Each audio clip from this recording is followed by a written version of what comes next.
Welcome back, everyone, to another deep dive. Today, we're going somewhere pretty fascinating with listener Rita. She spent a night at the Hotel del Coronado, Ah, the Hotel del Coronado. right, in California. A landmark. Stunningly beautiful, storied past, and of course known for being haunted. Of course.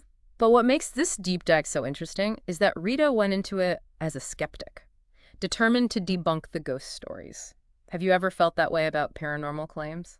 Wanting to find a logical explanation? I think we all have at some point. Well, Rita did, but what she encountered just might challenge that. Yeah, the Hotel del Coronado. I mean, with that grand Victorian architecture and its rich history, Yeah. it's practically a magnet for ghost stories. It's hosted everyone, celebrities, presidents. Since it was built in 1888, so it's got that potent blend of history and mystery. Right. And Rita dove headfirst into that mystery. She specifically requested room 3327, the room most associated with the ghost of Kate Morgan. And Kate's story is a tragic one. Back in 1892, she checked into the hotel and sadly was found dead 5 days later on the exterior staircase, the one that leads to the beach. Oh, wow. Yeah. Officially, it was ruled a suicide. But, as with many stories like this, there are those who believe there's more to it. Yeah, that unresolved aspect of Kate's story is likely what fuels the hotel's ghostly reputation. That and, let's be honest, the human mind's tendency to find patterns and narratives, even where there might be none.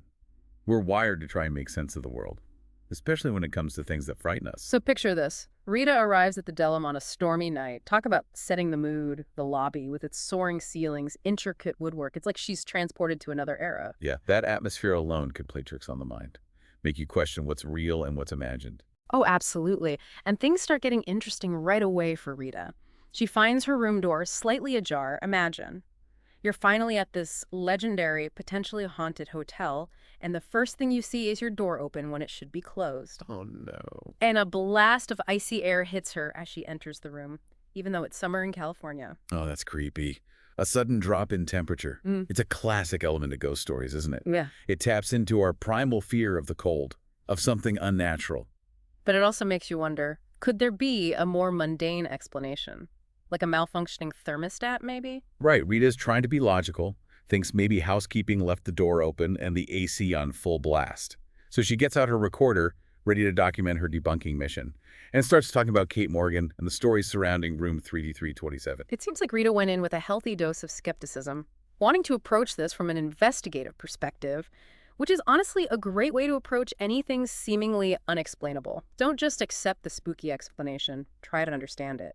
Exactly. But here's where things take a turn. A faint humming sound interrupts her recording. And this humming gets louder, slowly transforming into singing. A woman's voice. Soft and melodic. Almost like a lullaby. Imagine hearing that. Alone. In a room said to be haunted. What would your first thought be? A lullaby. That's a fascinating detail. It adds a layer of complexity, doesn't it? Could be interpreted as a comforting presence. Or even more unsettling, a way to lure someone in. Think about how sound affects us emotionally, especially when we're already primed for something spooky. And Rita naturally is freaked out. The sound seems to be coming from the bathroom, so she slowly approaches, calling out, "Hello!" Silence. She pushes open the door, phone in hand, ready to capture whatever, or whoever is in there. Oh gosh, it's like the classic horror movie scenario. We're drawn to the thing that frightens us, both terrified and strangely compelled to see what's lurking in the shadows. Our brains are hardwired to investigate potential threats, even when our instincts are screaming, "Run!" You can practically feel the tension building, right? But when she opens the door, nothing. The singing stops, and the bathroom is completely empty. Relieved but shaken, she heads back to her room. And then guess what? The singing starts again. This time it seems to be coming from the room itself, even though she's clearly alone. Okay, now that's where the skeptical mind might start to waver a bit. If she was alone, and there's no logical explanation for the sound, what's left? This could be an example of audio pareidolia, where our brains attempt to create patterns in random sounds, especially when we're in a heightened state of awareness. The stormy weather could be playing a role as well, adding to the unsettling atmosphere. So Rita tries to rationalize it, blames the storm outside for messing with her senses. She decides to turn on the TV for a bit of normalcy and plans to explore the hotel more later when the storm dies down. Do you think you'd be able to sleep after all that? Not a chance. I know I'd be wide awake listening for the slightest sound. That need to find a logical explanation is so common. It's a coping mechanism. When faced with the potentially supernatural, We want to believe there's a rational reason for these experiences. Even if it means stretching our understanding of how the world works, it's easier than accepting the possibility of something truly unexplainable. But you guessed it, the night isn't over yet. Later, Rita is awakened by a noise. Groggy and disoriented, she sees a woman in a gray dress standing by the window. Whoa. Now that is a chilling image. Imagine waking up to that, the remnants of the strange singing still echoing in your mind. And then, just as Rita's trying to process what she's seeing, she hears it, a soft but clear voicing, "Jump." Okay, that detail. That's where things get really interesting. Remember, Kate Morgan died from a gunshot wound, not a fall. So this command, jump, it deviates from the typical ghost narrative associated with her story. It makes you wonder, what if this isn't Kate at all? That's exactly what I was thinking. If it's not Kate, who could it be? And why would a spirit, any spirit, urge someone to jump? It's a very specific and disturbing instruction. It almost feels like this entity is trying to influence Rita's actions, to steer her towards a particular feat. Yeah, it certainly raises questions about the nature of this presence. Is it malevolent? Or is there a deeper meaning behind the jump command?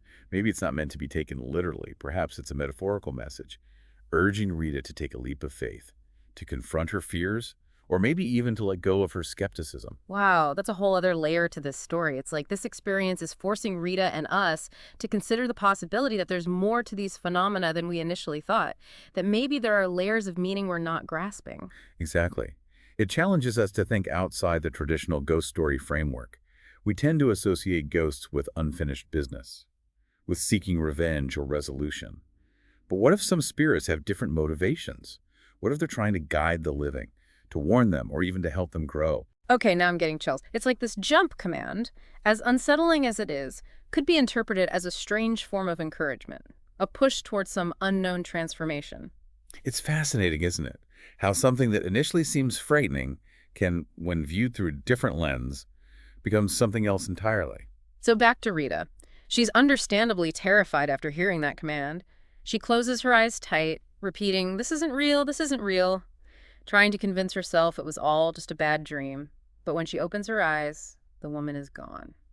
Vanished. That sudden disappearance. It's a classic element of paranormal accounts. Yeah. It adds to the mystery, leaving us wondering if it was ever really there or simply a figment of the imagination. But then again, how do we explain the jump command? Was that also just a product of Rita's mind? It's like this experience keeps throwing curveballs, making it impossible to dismiss it entirely as just a spooky story. And this is where the importance of critical thinking comes in. We can't just jump to conclusions, no pun intended. We need to weigh the evidence, consider different perspectives, and acknowledge that there might be things we simply can't explain with our current understanding of the world. Right. And it's important to remember that Rita, despite everything she went through that night, held on to her skepticism. She stayed the rest of the night at the Dell, but thankfully nothing else happened. That's a testament to the power of our beliefs and how they shape our perception of reality. Even in the face of unexplainable events, we often cling to what we think we know, even if it means discounting our own experiences. It makes you wonder, what would it take to truly shake someone's skepticism? What kind of encounter would leave no room for doubt? That's a question that has plagued philosophers and paranormal investigators for centuries. What constitutes definitive proofs when dealing with the unknown? Is it even possible to obtain such proof? Or will these experiences always remain shrouded in mystery, open to interpretation and debate? So this deep dive started with Rita's skepticism, but now I have to admit I'm feeling a little spooked myself. This whole jump command is really sticking with me. It feels like there's a message there, something we're supposed to unpack. Maybe it's a message about being open to new possibilities, to questioning our assumptions, and to acknowledging that there might be forces at play beyond our comprehension.